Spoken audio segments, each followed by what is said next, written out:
vai encontrar essas coisas. Tá? Ainda falando do Kenneth Hagin, outras estrelas da confissão positiva.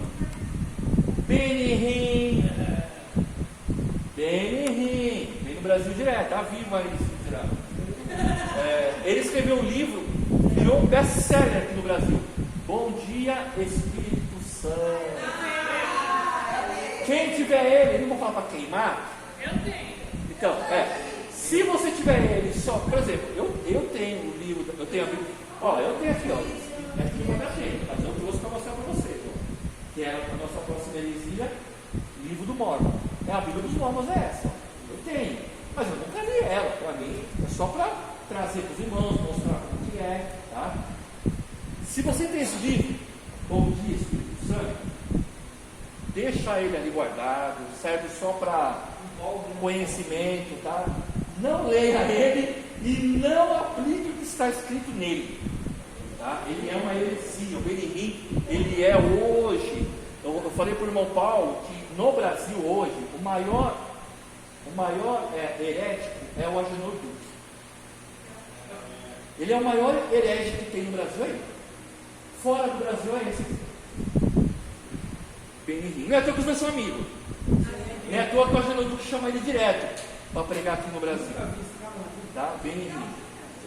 T.L. Osborne, Kenneth Copeland são mestres, tem livros, tem livros. Então, se você ler algum livro desses autores, saiba que você está se alimentando de doutrinas heréticas. Fogo estranho. Morre Cerulo, Martin Gott, Joyce Meyer. Esses dois últimos aí eu gosto deles. E no Brasil? Eu tenho um livro para ti. Bispo Edir Macedo, R.R. Soares, Apóstolo Miguel Ângelo, Bispo Rodovalho da Igreja Sara Nossa Terra, Missionária Valnice Milhões do Ministério. Olha o nome do ministério: Palavra da Fé. Já dá para ver, né? Agenor Duque, é esse que ele gosta? Não. É do chapéu. Do chapéu, Aqui! Também, tá? É que talvez eu estou aqui porque precisa atualizar. Precisa se atualizar sempre, né? Nunca vi isso. Ana Paula Valadão e família da Igreja Batista da Lagoinha, diante do trono, é seita. Diante do trono é seita. Sério.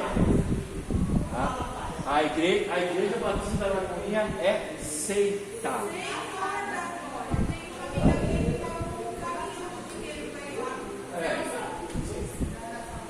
Vocês nunca viram um vídeo da Ana Paula Valadão, do irmão dela, o André Valadão, ensinando a unção do leão?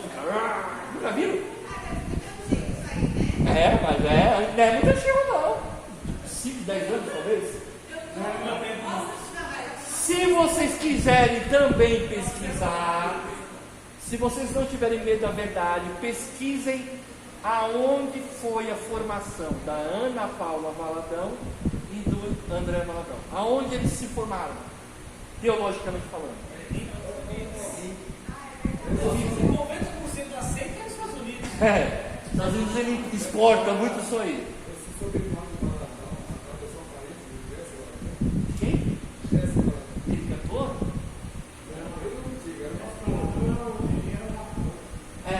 Não sei. Não sei se tem algum parentesco. Vamos lá, irmãos,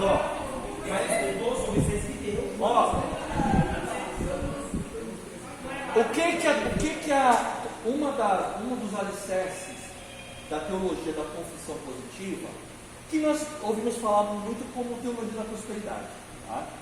É que crente não fica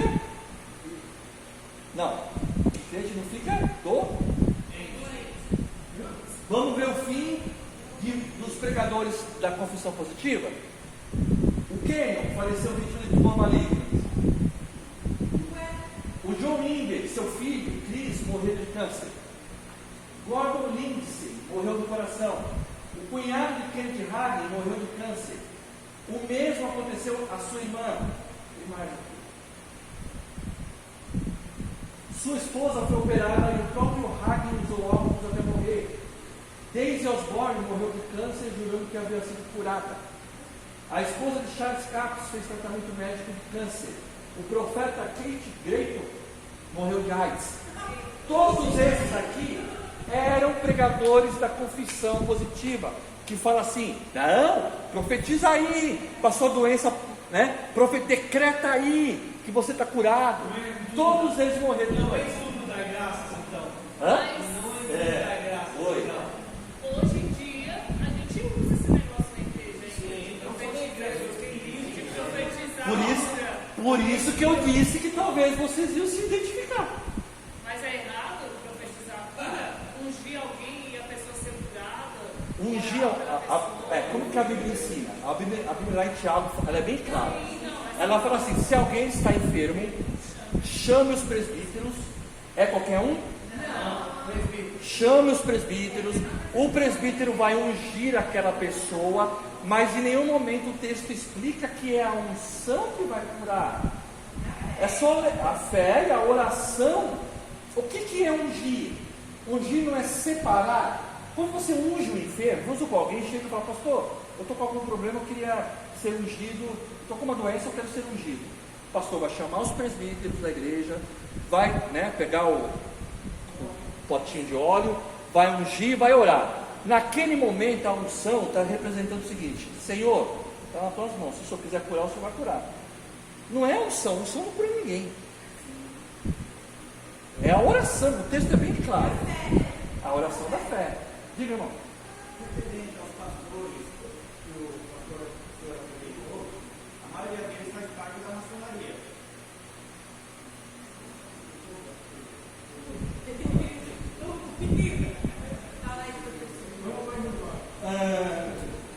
A maioria dos pastores, vamos dizer assim, que são bem conhecidos no mundo gospel, todos eles são grandes influências na maçonaria.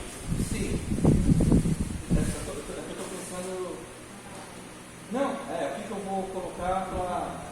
E o irmão acha errado. Acho errado não. O irmão acha um problema. Não, não acho isso um problema. Só que é errado. Porque a Então é um problema. porque a maçonaria ela toma conta do mundo inteiro. Não é? Sim. Só que se você é crente, você não tem que participar. Você é vamos dizer assim, verdadeiro cristão, seguidor de Cristo. A maçonaria é o quê? O que o irmão entende que é maçonaria? Aceita. Eu vejo como A maçonaria é uma igreja? não. Não é uma igreja, né? A maçonaria é uma Quem vai na organização. maçonaria só entra homem, não entra mulher. Sim, só homem. Não, eu entendi. Se você perguntar para mim, é correto um pastor ser maçom? Eu vou falar que não. Entendeu? Por exemplo, eu vou falar da minha igreja, da igreja presbiteriana. A igreja presbiteriana, até 1910, mais ou menos, ela aceitava o pastor maçom. Aí teve uma reunião, uma assembleia, né? E aí decidiu-se que não pode mais ter pastor na igreja presbiteriana pertencente à maçonaria. Não pode, não tem mais. Então na igreja presbiteriana não é aceito. Eu sei de história, por exemplo, tem fotos, a gente vê fotos, né, de pastores envolvidos na maçonaria. Isso aí não é de hoje. Você pega, por exemplo, John Wesley, que foi o fundador do metodismo, ele era grau 33 de maçom. Só que aí você vai ver a história de John Wesley, ele é considerado um dos maiores crentes da história da igreja. Então assim, repito, eu achei errado. Só que eu não quero parecer assim, que eu vou dizer, passar a mão na cabeça. Eu acho assim, entre um pastor ser maçom ou pertencer à maçonaria, né, e ele participar dessas coisas aqui, prefiro ele maçom. É diferente uma coisa da outra. Por quê? Por que eles não dão vontade de Porque a maçonaria, na sua história, ela tem toda uma história de segredo. Tem tudo por trás de um grupo aí. Nós já ouvimos aí algumas histórias. Sempre surge a história de teoria das conspirações, né? Fala que os maçons dominam o mundo, que eles são grandes banqueiros. Falam que, até cita o texto de Ezequiel, quando ele foi levado em visão para o templo, para falar que ele viu coisas no templo e falam que era maçonaria. Então, assim, a gente não tem muita informação sobre a maçonaria. É uma sociedade fechada, né? Mas que a gente sabe que existe muitos pastores ligados à maçonaria, sim.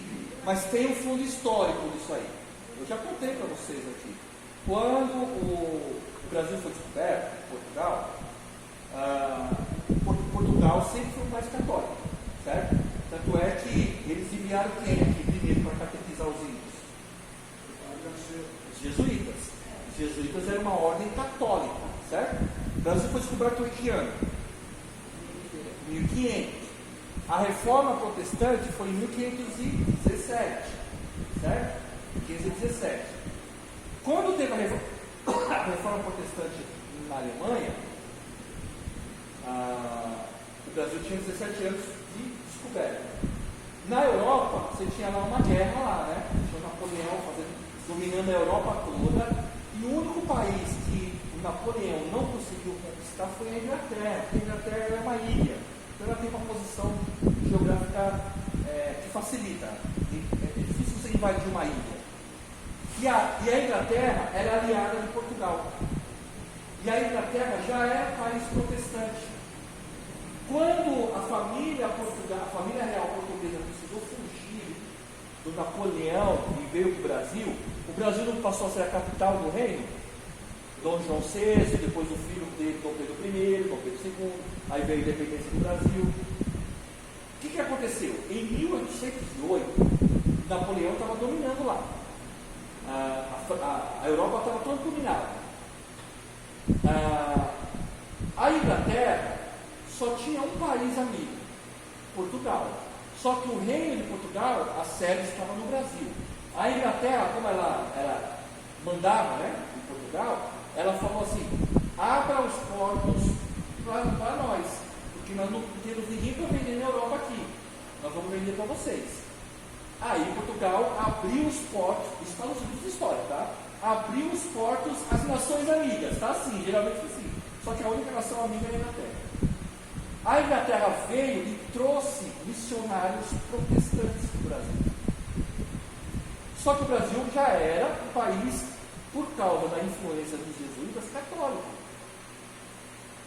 O que os jesuítas, a Igreja Católica, ela falou assim: ó, vocês podem permitir que venham missionários protestantes, mas aonde eles abrirem igrejas aqui, não pode ter cruz. Se vocês assistirem filmes americanos de igrejas evangélicas americanas, tem cruz? Tem, irmãos. Aqui, ó, quem tem cruz, ó? As igrejas batistas, as igrejas americanas, cristãs, têm cruz.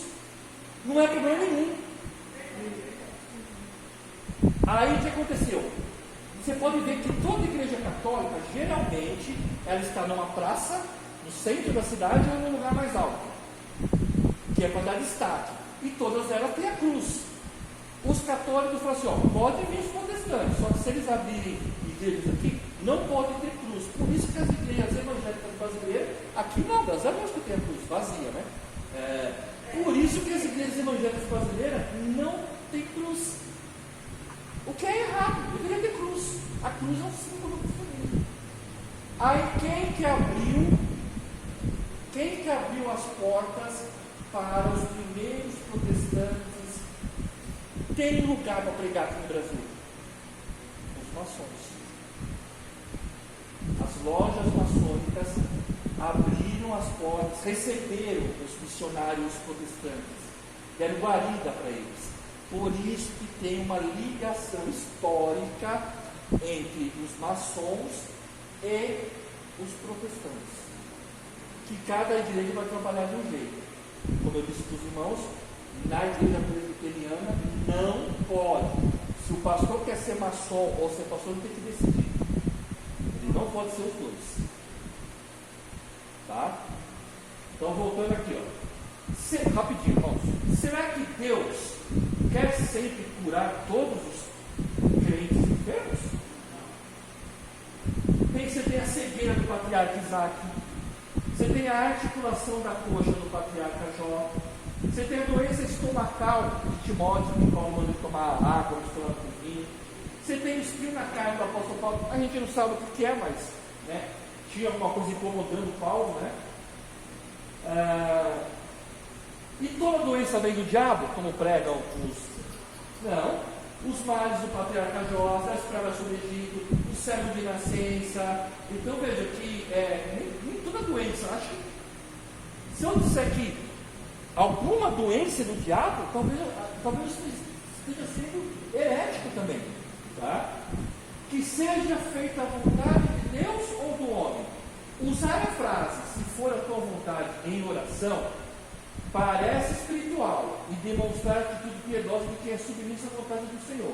Mas além de não adiantar nada, destrói a própria oração. Quem diz isso? R.R. Soares, no livro O Direito de Desfrutar Saúde, página 11, citado pelo Paulo Romero no livro que eu falei para os irmãos super crentes. Olha o que ele está dizendo. Usar a frase, se for a tua vontade, em oração, pode parecer espiritual, mas para ele não vai resolver nada. O R.R. Soares. Tá? O exemplo de um leproso. Aconteceu que, estando ele em uma das cidades, veio à sua presença um homem coberto de lepra. Ao ver a Jesus prostrando-se em rosto em terra, suplicou-lhe, Senhor, se quiseres, pode me purificar? E Jesus, estendendo a mão, tocou-lhe, dizendo, quero, fica limpo. E no mesmo instante ele desapareceu a lepra. Veja que o leproso falou, Senhor, se tu quiseres, você pode me curar. O apóstolo Paulo, tudo posso naquele que me fortalece. Ou seja, Paulo está ensinando? É só ler o texto, irmão. Paulo está dizendo o seguinte, irmãos, eu sei ter em abundância, sei ter escassez, sei passar bem, sei passar mal. Em todas essas coisas, quem me fortalece é Deus. Ou seja, quem nos fortalece nas horas de escassez, nas horas de dificuldade, nas horas de bonança, é Deus. Em nenhum momento esse texto aqui está ensinando que você pode tudo. Ele está ensinando que, olha, em Cristo nós temos a nossa confiança. Em Cristo Ele nos fortalece em toda e qualquer situação. Ele não está ensinando, olha irmão, o apóstolo Paulo disse que tudo você não está ensinando isso, irmão. Porque senão seria contra a própria palavra de Deus. Não tem um texto que Jesus falou assim, ó, no mundo tereis. Tá? O exemplo de Jesus no jardim do Getsemane. Pai, se queres, passa de mim este cálice, contudo, não se faça a minha vontade, sim a tua. A vontade de Deus é que está acima de tudo, irmãos. Jargões evangélicos. Eu te abençoo. A Bíblia diz, esses sinais seguirão os que creram em meu nome. Todas as bênçãos divinas são derramadas através dos seus servos, em nome de Jesus. A gente não abençoa ninguém, irmãos. A gente não tem esse poder de abençoar as pessoas. É lógico, assim, quando a gente fala abençoar, por exemplo, tem um irmão que está passando necessidade, aí você sabe que você vai lá, leva para ele uma cesta. Você está abençoando ele? Claro que está. Mas ele está desempregado. Você resolveu o problema dele? Você abençoou ele com uma cesta. Você abençoou ele com uma quantia financeira para pagar umas contas. Você abençoou ele, sim. É isso que a Bíblia ensina. Paulo fala lá em Timóteo, se algum irmão chegar até nós e falar assim, estou passando necessidade de comida ou o que vestir, e se nós despedir ele e dizer assim, Deus te abençoe, nós pecamos, porque nós não atendemos a necessidade dele naquele momento. O que ele precisa naquele momento é de comida e roupa, não é de oração. Você ora por ele depois, mas primeiro você dê comida para ele. Está na Bíblia. Tá? O que mais? Quero terminar com isso aqui. Porque ali o Senhor ordena a bênção e a vida para sempre. É Deus. Então eu mandarei a minha bênção sobre vós. É Deus. O Senhor mandará que a bênção esteja contigo. É Deus. E eu abençoarei os que o abençoarem. É Deus. Tá? Sempre é Deus. Toda a bênção é Ele. Eu profetizo. Não existe profecia em primeira pessoa. Eu profetizo. Não existe. Porque a profecia nunca foi produzida por vontade de homem algum. mas os homens santos de Deus falaram inspirados pelo Espírito Santo. Assim veio a minha palavra do Senhor. Assim diz o Senhor. Este é o padrão bíblico. E não, eu profetizo, eu profetizo, eu profetizo. Este não é o padrão bíblico. O padrão bíblico é: assim diz o Senhor. É Ele que tem a bênção para nos dar.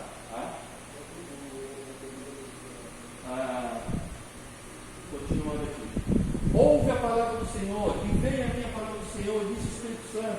Isto diz o Espírito Santo, mas o Espírito expressamente diz. Veja que são palavras, nunca eu uso a primeira pessoa, eu. Acabou. 10 e 5, eu tinha ido para falar dos Mormons e tinha ido para falar do budismo. Vai ficar para a semana que vem, junto com outras seitas que nós vamos ver.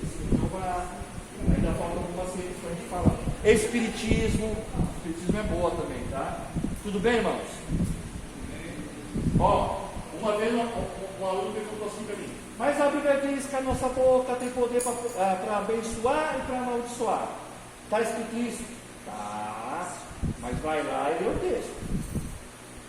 Eu sempre digo para vocês que a Bíblia, ela tem textos normativos e textos descritivos.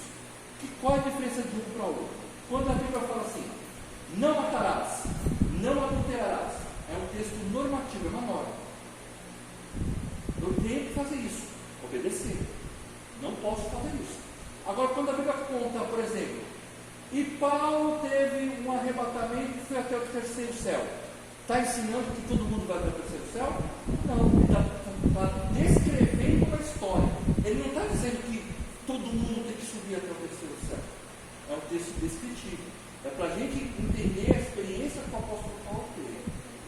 Então o texto que fala assim: a boca, a língua tem poder para abençoar e para amaldiçoar, leia o contexto. Não é nesse sentido de eu profetizo porque a minha boca tem poder para.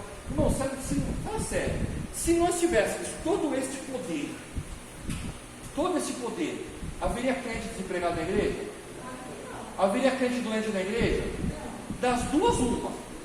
Ou é mentira, ou nenhum de nós é crente. Exatamente. Não haveria fome, não haveria guerra, não haveria desemprego. Tanto crente que tem no mundo, né?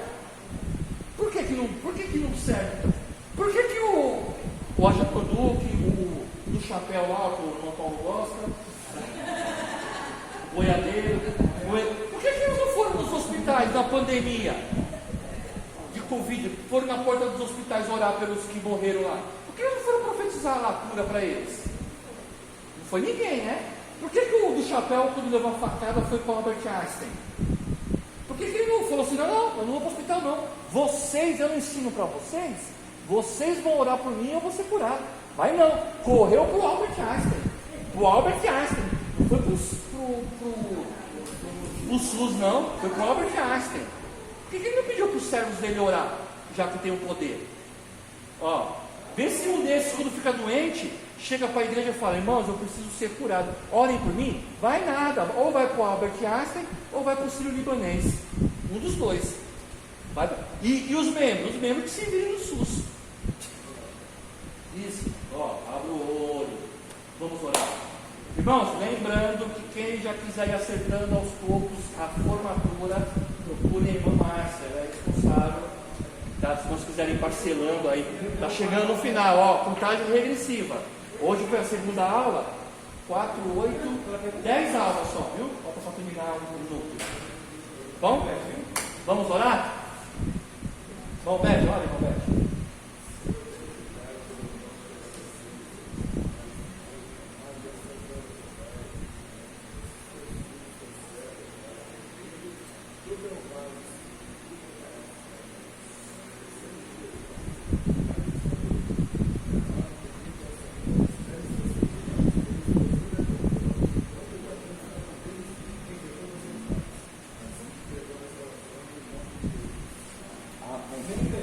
Deus abençoe minha irmã, Deus abençoe, meu irmão, Deus abençoe, sejam bem-vindos aí, seja o que quiser.